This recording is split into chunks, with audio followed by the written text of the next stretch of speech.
So the Indian Parliament will resume its daily proceedings on the winter session on Friday, with the lower house of Parliament set to take up the Railways Amendment Bill 2024 and the Disaster Management Act 2005 for consideration and passing.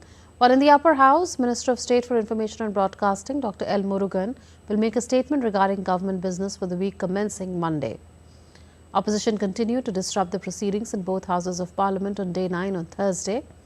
Even before the House assembled, opposition led by the Congress staged a protest march against a business conglomerate wearing black jackets, even though other major parties from the opposition stayed away. Joining us now is our correspondent Vishal Baristo. Vishal, there was din in Parliament yesterday as the BJP and opposition sparred over the George Soros Congress Nexus charge and other contentious issues raised their head too. Could there be a spillover effect today, and what else can we expect in terms of agenda in both houses of Parliament?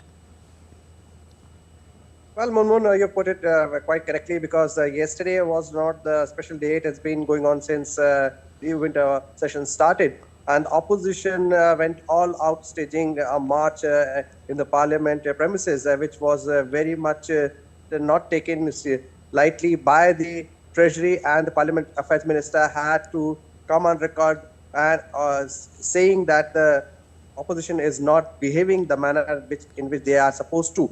Now, when we talk about the Railways Amendment Bill, it is so very important because it is aimed at streamlining the legal landscapes governing the Indian Railways. And we are talking about two different acts. One is the Railway Act 1905, which belongs to the British era, and then the Railway Board Act of 1989.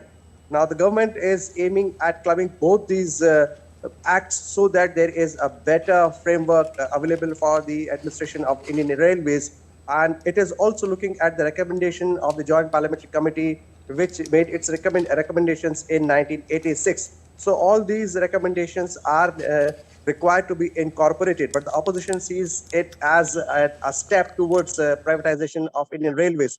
So the bill was introduced in August this year by the Railways Minister, and it still continues to be under contention by both the Treasury and the opposition. The opposition will not let it go lightly. So if the bill is allowed to be discussed in the lower house, then we are expecting a very hectic debate on this. Another bill, the Disaster Management Bill, has also been long-standing because it was supposed to be discussed and passed a few days back, but because of the din created by the opposition, it could not be discussed. It is aimed at providing or creating the disaster management forces at the local level, at the corporation level, apart from Delhi and Chandigarh. So it is going to be a very hectic day today as well. And let's see the opposition does not continue with the ruckus that they have been doing so far. We'll leave it at that. Vishal Baristo reporting from New Delhi on today's parliamentary proceedings.